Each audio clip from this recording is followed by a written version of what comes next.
Try to begin class with an outline of where we're going. So again, it's not a bad mystery novel.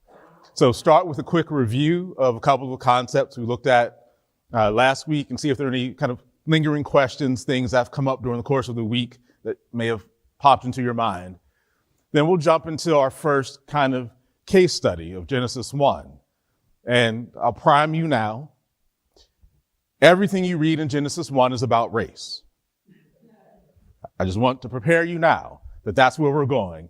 And we'll look at a couple of examples of how it's been interpreted, one in the 19th century, one in the 20th century, and give one sort of shameless plug for some of the work I do in looking at the intersection of the Bible, race, and American law as how some of this stuff lingers for us today. So that'll be our plan for our time together. And I was told I have to stop about 10:45, so I'll have to remix as we go. But, you know, my father's a jazz musician, so I've learned how to improvise well. 10:50? Okay. I get extra 2 minutes back. Beautiful. All right. So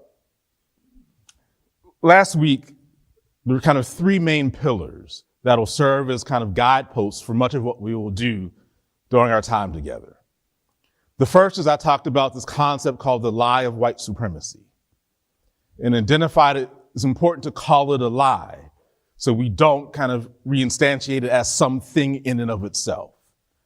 So I talked about the lie having kind of two main components. The first were sort of the three I's. That is, whiteness attaches to notions of innocence, integrity, and industry. So again, innocence, integrity, and industry. And then that concept gets kind of embodied in certain ideas of American chosenness, American exceptionalism. So America is great because America is the bastion of freedom in the world. We are the ones that are saving the world from whatever the evil forces of the day are.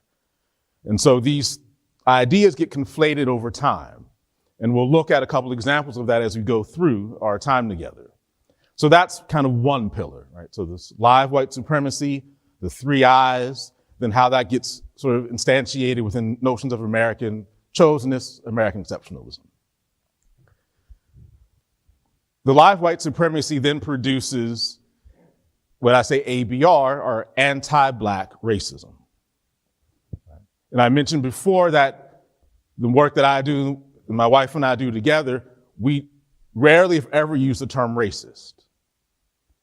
Instead, we use the terms, how are you imbibing? That is, how are you reflecting the lie of white supremacy? One of the ways the lie of white supremacy gets expressed is in this idea of anti-black racism. And so I kind of put that under the broad umbrella of 3 Ds. If you haven't figured out, I'm a Baptist preacher, so everything's going to be in threes, and usually with alliteration or assonance. So the 3 Ds of blackness are the idea that blackness and therefore black people embody dangerousness, deviance, and depravity. So blackness means dangerous, deviant, or depraved. And that's kind of a fruit of this lie of white supremacy. Then the third piece, and this is what we'll dive into more depth today, is I talked about this idea of a biblical worldview. The idea of this biblical worldview is that it's been a long-standing tradition that for Christians, when we look at the world, we argue the Bible tells us something about the world and God's work in it. And in that context, it has sort of 2 elements we talked about. What the world should be, that prescriptive element. Then there's a second element, descriptive. This is what the world is. So the tension between when the Bible is saying here's how it should be versus here how it is why many forests have sacrificed their lives for the work that we do. Because if that was a simple answer, there'd be no need for theologians, for scholars. And life would be very, very different. Okay. The idea of putting these things in a circle is to highlight how they each influence one another. And depending upon where you start the analysis determines what you focus upon in your thinking. So for many scholars, and we talked about this in our last class, racism precedes the Bible when it's interpreted in this way. Right? So if you read the Bible and you do not have the lie of white supremacy or anti-black racism, you don't read Genesis 1 and say, of course, this is all about race. Right? You know, you've missed it all these years, right? You've just been reading and God separated light from darkness. Like, well, yes. You've never thought about that in terms of race. Part of what I've called the wicked genius of this system is if I start with the biblical worldview and I keep this lie unnamed, then the Bible seems to actually justify and support the world as I see it. So one of the challenges in anything that we do, both personally in our relationships with Christ and corporately, is what are those assumptions that drive how we read the Bible? What are those things that shape how we think about it? And so part of the goal of naming these things is to see how the biblical worldview gets shaped by that. But what we'll do for the next couple of weeks is we will take it as they took it. That is, they simply assumed that what they were interpreting about the Bible was what the Bible actually said and meant. So often I have to remind students, the people are not being disingenuous. The people are not acting in bad faith. This is what they literally believe God is telling them. And in many of our current conversations, or lack of current conversations, when we disagree, you become the devil. You're not a part of my tribe, therefore there's nothing redeeming about you. And everyone has ill will towards one another or imputes bad motives. At least for 50 minutes a day. Can we suspend that and ask the honest question, how did they get there? And how does that affect where we are today? That's my one challenge for today. Okay. So I will pause there. Thoughts, queries, consternations, all of the above.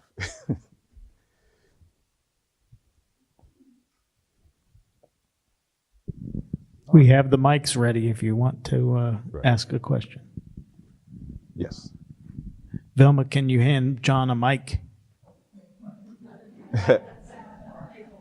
Yeah, no, that sounds good. Sure. Well, thanks again for being here. I was having a conversation this week with a friend of mine who's black and a big Trump supporter that sort of lines up with this, I think. But he said the number one reason he supports Trump so strongly is because of immigration.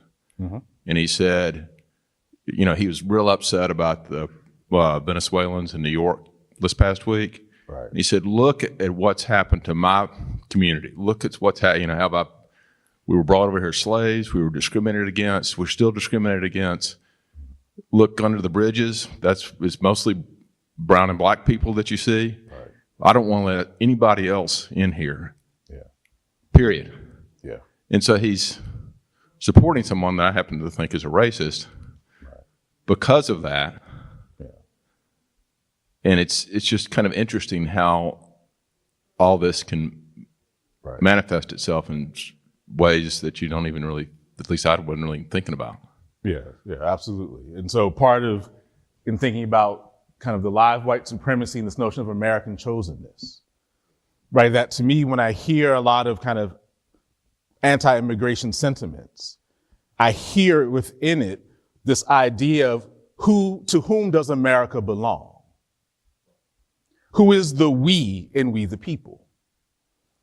And so part of the argument, and people talk about kind of the internalization of the lie of white supremacy, is that as African Americans in particular, we have a certain claim to the land that they don't, whoever the they is. And so then part of the question behind American chosenness, and we'll talk about this in 2 weeks, so preview of coming attractions, is the ways in which Americanness becomes confessional, right? So that we aren't just citizens of a country, we become American, right? You hear that language a lot. Very few people become German. Although the German system is really interesting. Like you have to learn the language, pass history exams, a bunch of things you have to do to become a German citizen. But you don't become German in the same way people talk about you becoming American. And so there are a couple scholars who talk about this idea, Cherry is the one I'm thinking about now, God's New Israel, where he talks about there's a religious component to our civil discourse. So once you convert and give the right confessions, America is a nation of immigrants. If you work hard, pull yourself up by your bootstraps, anything is possible. You work hard, right? We know the chorus, right? We can sing the American hymns. However you imbibe that necessarily produces that exclusionary, or the argument becomes it produces that exclusionary attitude. So I think it is connected in that sense of how this expresses itself, as you described it, in unexpected ways. Yeah, absolutely. Yes, sir. I got him. Good morning. I don't know if you're going to speak to it today or throughout your sessions with us. I'd like your insight into the highly charged schoolroom and the revisionistic legislation across the country of what we can and can no longer teach about slavery and making people feel uncomfortable. There's actually language in various legislatures. So I don't know if you could speak to that. Thank you. Sure. I'll give a quick version because we'll hit that a little bit later. To me, at the essence of that is this question of the three I's, in particular, the first myth of innocence. So for me, part of what's at stake in kind of the exclusion of full American history, and particularly teaching things about, say, the history of enslavement, is that threatens the myth of innocence. So one of our last slides from the first week was a famous picture of the African-American individual who was enslaved with all the lashes on his back. Now, how many remember that? Yeah. All right, that's one of those haunting images. And so part of what's at stake in response to your question is if that person is a person endowed with all those inalienable rights, who sits at the foot of the cross like all of us, then what kind of human being does that to another human being? And that wasn't the aberration, that was the norm. So when that happens, the question becomes, how do we then think about an institution that was supported in this country that does that? So therefore, and Carol Anderson talks about this in her most recent book, the two things we do is, number one, we don't tell the story. Then number two, we make the worst parts of the story anomalies, so that racism belongs only to the Ku Klux Klan. Racism only belongs to signs that say coloreds only. And we don't ask the larger questions. And so I think that's part of what's at stake in these kinds of conversations, or as you put it, highly charged classrooms, of how do we deal with this notion of innocence? Yes, sir. I have a question, please. I challenge your assessment that slavery was always about beating people to death. That was not the case. You know, a long time ago, all masters were great and slaves were ignorant. Now all slaves are good, future Nat Turners, and all masters are bad. Neither one of those is correct. Most masters were human beings, most slaves were human beings. It was a bad system, absolutely a bad system. But most slaves were not beaten to death. It was an economic system. That made no sense. And to say that all slave masters beat their slaves like that, that's simply not historical. So what we want to do is ask questions. If you have a question. Well, I made a statement. Right. So, yeah. So, Okay. Yeah. So, I'm a historian. I've done a lot of work on slavery. Right. And so let's do two things. Yes, sir. Number one, I never said every slave master beats every slave to death. No, sir, I did not. It was like that. No, sir, I did not. You said it was common. So, right. So we won't have this conversation now, not to disrupt the entire course, but what I will say is this. Ooh, I can't go there. I'll say one thing, then I'll let my wife, well, I'll say two things, and my wife, who's also studies this. So to me, this is a perfect example of reception history. So there's a difference between what is said and what is heard. So you're right. I use the words common. Common is different than ubiquitous and ever present and consistent with what everyone does. Two different words. Second thing, talking about the lack of violence within slavery presupposes a certain connotation about what slavery was and was not.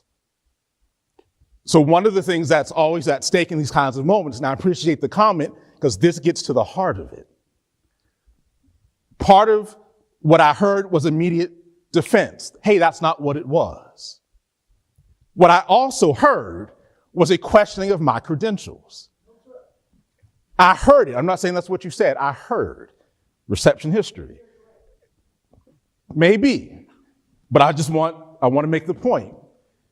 The issue becomes when you say I'm a historian who studied this, an implication of that is that I have not. And so that to me is part of, what was on the screen 10 seconds ago about what the 3 Ds mean. And so there's an assumption that negative judgments about institutions are inaccurate. And so then I'll stop there for time. Let the other Dr. Kemp say something, then we'll move to the text for today. Yeah, feel free to go on with your presentation as you choose. Okay. Perfect. So, biblical worldview.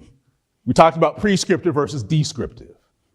One of the arguments that will emerge throughout our time together is the world as we see it on this racial caste system was how God designed it.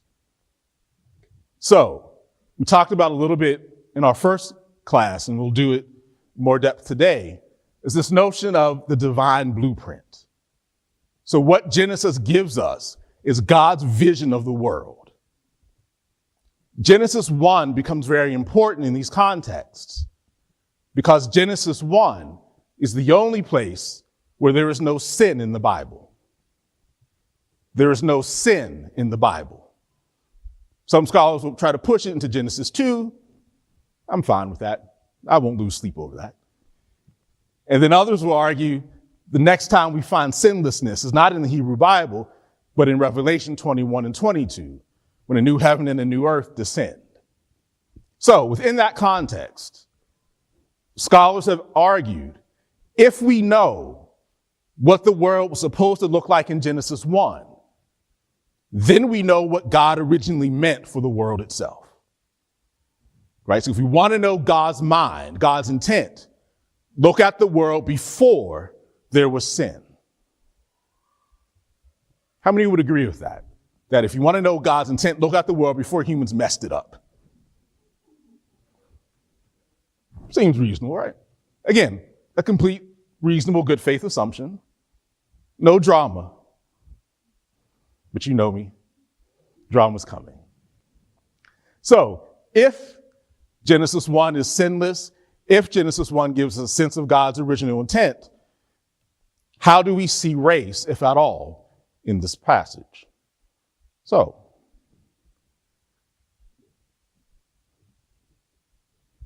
if we can read, can everyone see that first of all?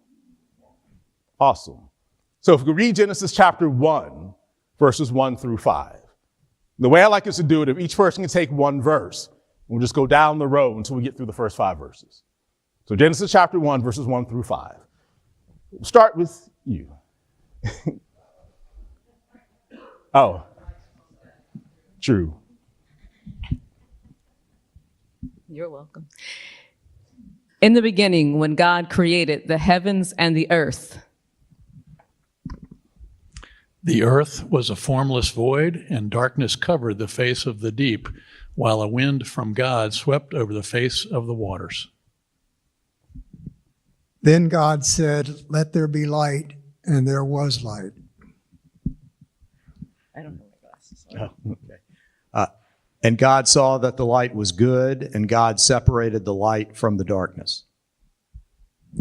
God called the light day, and the darkness he called night. And there was evening, and there was morning the first day. All right, thank you. So do a little bit of exegesis first. What actions, what verbs are attached to God in these 5 verses? God created, saw, said, swept, called, separated. Exactly.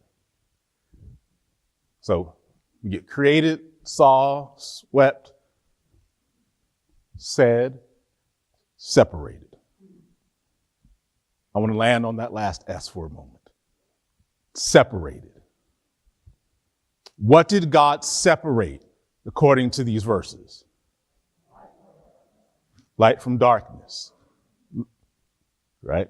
I see the wheels turning like, Dr. Kemp, you leading us somewhere. So we talked about briefly in our last class. Question was asked about the kingdom of darkness versus the kingdom of light and how we get migrated into that through the gospel. Light, darkness. How does that potentially sound like race? Exactly. Light skin, black skin. I think you actually, Sam, you asked the question last week, right? I was like, you were sitting over there last time. He was late. He didn't get his seat. Right. So, light, dark. Light gets attached to whiteness, dark gets attached to blackness. And God separated them. What does that sound like in American history? Segregation. Absolutely, sounds like segregation. One of the things that will happen in the course of American history is that people will argue that from the very beginning of time, God never wanted light and dark to mix. And when light and darkness attach to race, then segregation is the very will of God. Why? Because before there was sin, God separated light from dark. To hear, in the words of one of the scholars, who was popular in the late second half of the 1940s, he's arguing about segregation and the rising tide of what would eventually become known as the civil rights movement. He argues, quote, "I want to express my further conviction that the scriptures teach segregation and most positively do not teach the pattern of non-segregation that is being so strongly urged upon the South by pressure groups and agitators from the outside." Then he turns to Acts 17:26, that from one blood God made all the nations of the earth and put them in their separate bounds for habitation. He then returns to Genesis 1 and then says that biblical commentators and theologians have used this over and over again in the defense of segregation of the races. And to their interpretation, I agree. The fact is that the latter part of the verse, now returning to Acts 17, teaches just the opposite of non-segregation and free social intermingling. This defense that, again, comes up in the late 1940s, early 1950s, you can trace that line of argumentation back to the 1890s through men like Benjamin Palmer. You can take it back to the 1850s through men like James Henley Thornwell. There is this pattern that says, since God created light on one side, darkness on the other, then the races themselves should never be together. There's a scholar by the name of Stephen Haynes who labels this the hermeneutic of separation. The hermeneutic of separation. Hermeneutics is a big fancy word for how do you interpret a thing. So one of the things that he argues, and I think Stephen Haynes is correct, is from the inception of European colonists on this land, there was a hermeneutic of separation. That, going back to your question, who belongs among us? Well, that requires some process of othering where you say they are out, we are in. And those lines of they are in, we are in, or they are out, we are in, goes back to God's original design. And so this becomes part of that story as to why racial segregation is not just permissible, but divinely mandated. I thought I saw a hand pop up.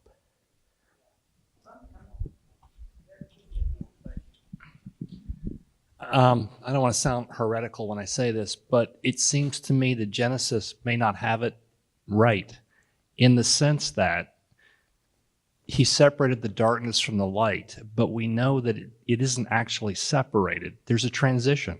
Yeah. It's dusk and dawn. It's not flipping a light switch going from dark to light. It's not true separation in that sense. There's that transition phase that occurs. Yeah. And so if we were meant to be separated, then why allow for the transition period where we are not separated? And there are degrees in between. Yeah. So, great question. And here's how they answer that. The transition or the distinctions between white and black and kind of the shades in between is only the result of intermingling. That is the sin that violates the principles of God separating light from darkness. So they will argue that the gradations in skin color are evidence that humans are living in sin. Because God intended, and we'll look at this in Genesis 10 in our last week, the Table of Nations, where it describes Japheth having one set of lands, Ham described having another, and Shem having another. And they will argue those represent the three great colors or races. The sin of, how many of you heard the character Nimrod from the Bible? Yeah. Nimrod becomes like the dude in these kinds of arguments because Nimrod becomes a black, rebellious, ill-informed Hamite who invades the lands of Shem and Japheth and starts the mongrelization of the races. And so the reason they will argue for anti-miscegenation laws is that black blood corrupts everything. And we must keep that blood away from everyone else. And so the admixture is itself evidence of the sin. So that's how they will build that argument over several centuries. Saw two hands. Okay. Okay. Just briefly, do you know, have you looked at whether the scriptures were quoted in connection with the efforts of the former Confederate states, starting with 1890 to disenfranchise blacks? The constitutions of the various states were amended and blacks basically lost the right to vote. I'm just wondering if scripture was part of those constitutional conventions and the writings around those events. Yeah, so there's a scholar named Paul Harvey who kind of analyzes some of this. And what he will argue is that the explicit scriptural citations begin to wane from the 19th into the early 20th century.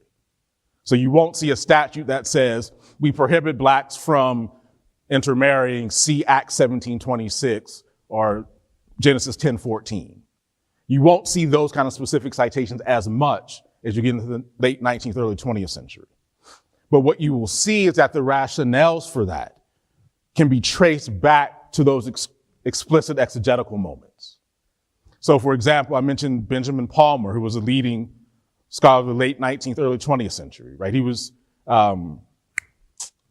Albert Muller, who was president of Southern Seminary. He was kind of at that level, like the leading conservative thinker. And so you will listen to many of his sermons objecting to the kind of progress from Reconstruction and then the anti-lynching movements. And he will absolutely quote scripture in his sermons. In his public speeches, he won't quote the scriptures But if you trace his sermons to his political speeches, you see that common thread. So that's what begins to happen. And so Harvey talks about the biblioscientific racism that becomes a part of the discourse. And so that's what you'll begin to see that late 19th, early 20th century. And I would argue you still see that today.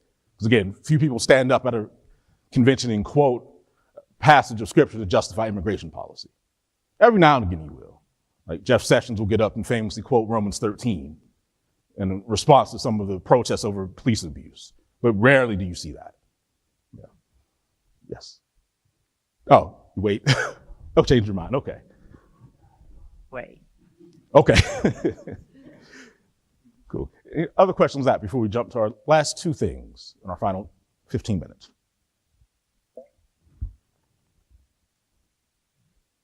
Cool. Next passage. And this to me is probably the grimiest appropriation of Genesis. You're like, Dr. Kemp, that's a low bar given the stuff you've already said. So, jump to Genesis chapter 1, start in verse 24.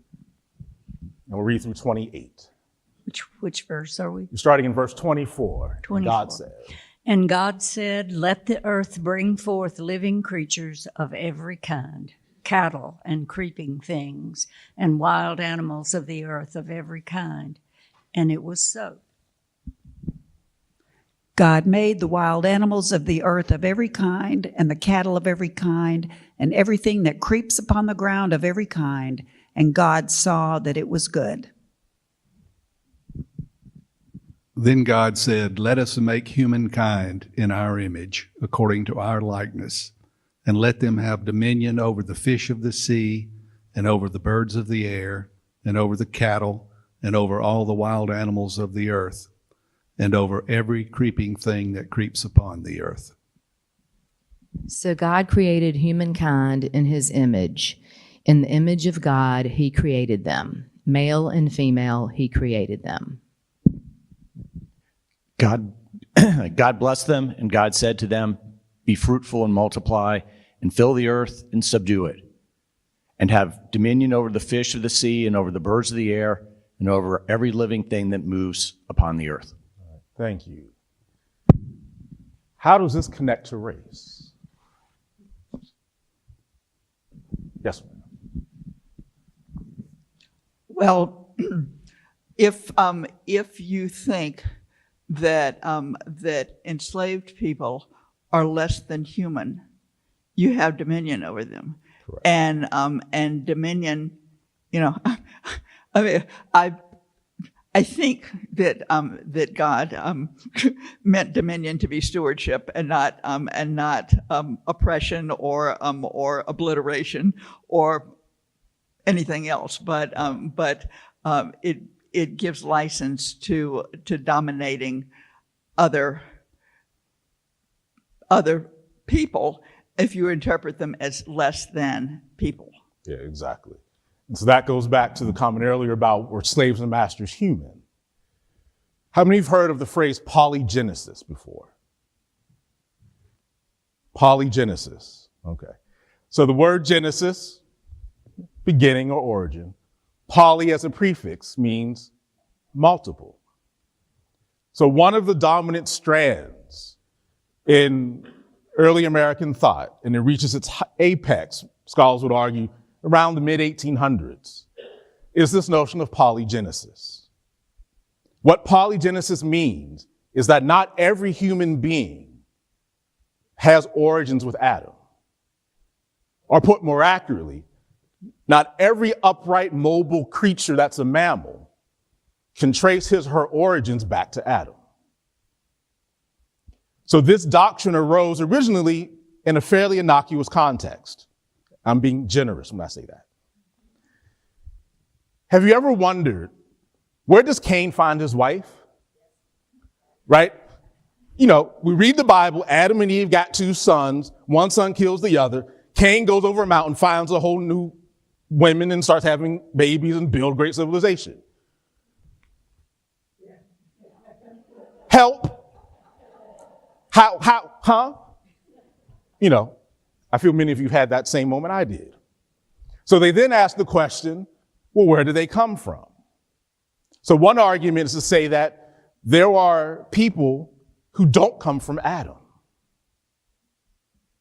And so the image and likeness of God only applies to the descendants of Adam and Eve, not to them. Who's in, who's out? How do we define who's in and who's out? Well, put on the screen last week a painting of Adam and Eve. In that painting, what was their skin color? Right, they were white. And so part of what eventually develops is this notion that Adamites, those who belong to the lineage of Adam and Eve, are only white individuals. Everyone else belongs to some other subclass. And as you mentioned, tell me your name, ma'am. I'm sorry. Can you tell me your name? Christy. Christy? Yes. Thank you. So as Christy pointed out, what happens in many interpretations of Genesis 1, 24 and 25, where God creates the beasts of the field, that's how I was classified. Why? Because no one could treat a human being that poorly. No one would kidnap them, do all those things they did to another human. And you can't dominate another human that way. But if I'm nothing more than a really intelligent donkey, then you're free to treat me as you will. Polygenesis, ironically, gets a major kind of boost through the development of the theory of evolution and Darwinism. What scholars will argue is that you begin seeing this interesting admixture to your question about what gets quoted. What begins to happen in the late 19th, early 20th century is people begin to say, yeah, there are different versions of humans, and evolution proves it. So you can measure the size of skulls and other things and find different types of humans.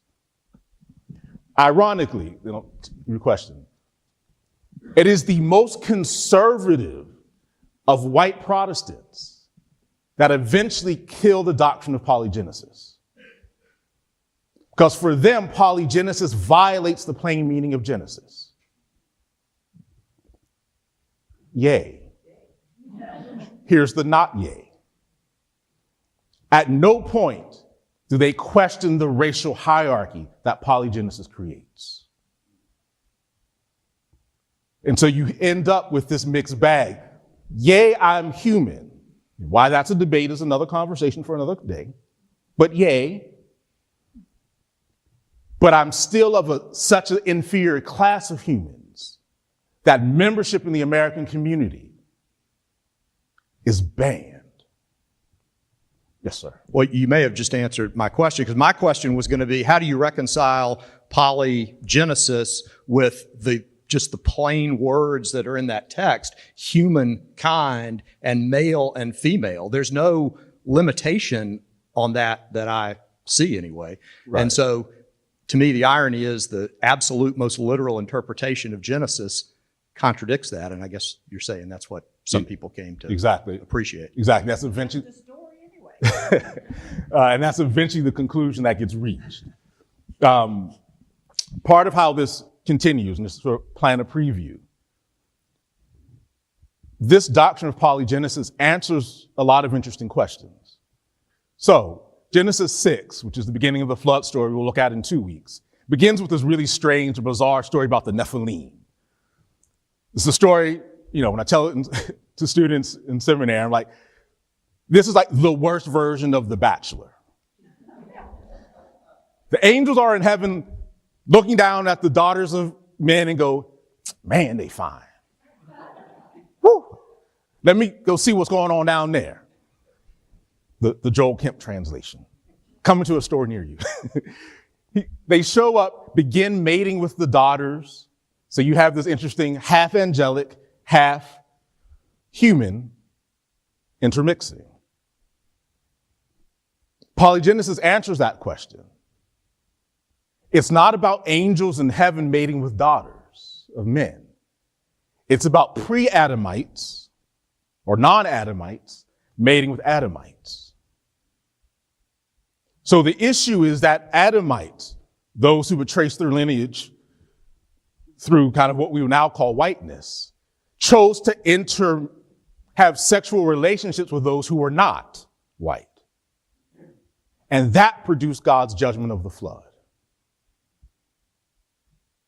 The intermingling of the races is why God wiped out all of humanity. That's how they will build that argument.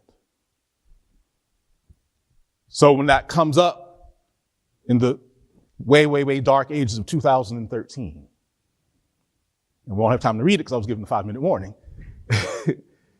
when schools begin debating finally repealing anti-miscegenation laws, the objections go back to this argument that's been around for at least 200 years. All right.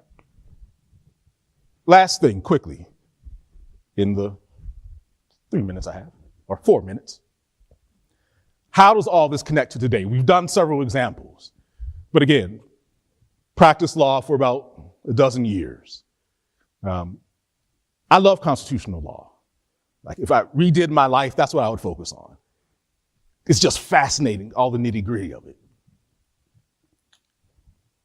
One of the things that my work has started to uncover is that even when arguments get refuted, their damage still lives on.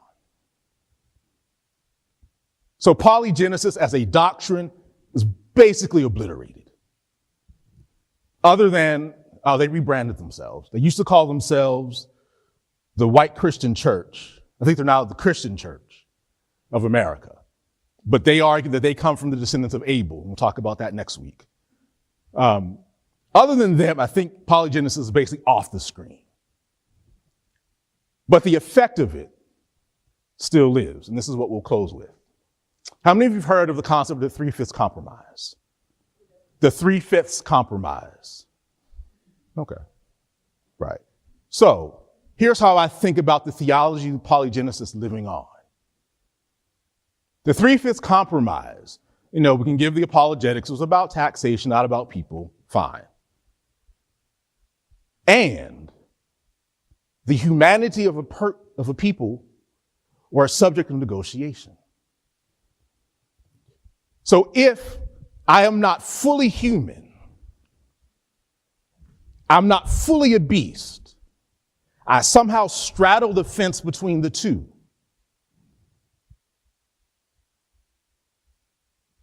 that sounds like the logic of the 3/5 compromise.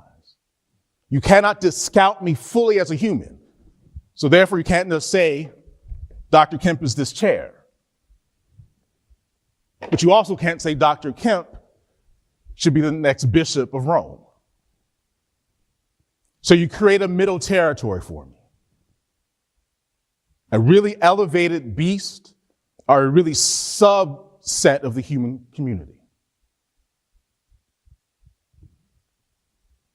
That's the effect of Genesis 1, or one of the effects of Genesis 1 and polygenesis.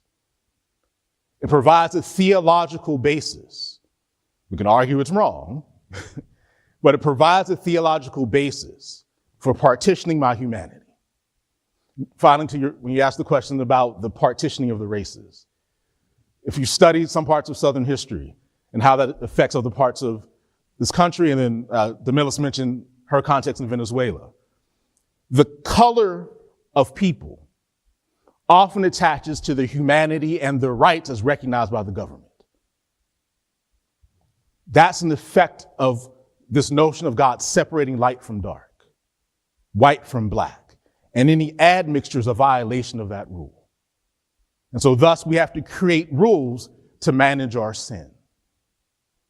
And the 3/5 compromise, as one of my favorite writers puts it, is the argument of what do we do with the Negro problem when the Negro problem will not just go away.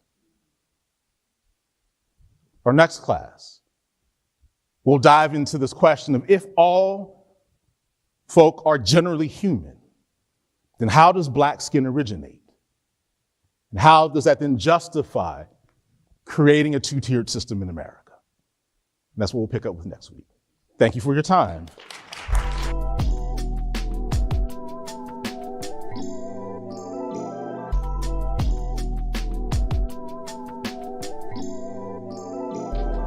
you.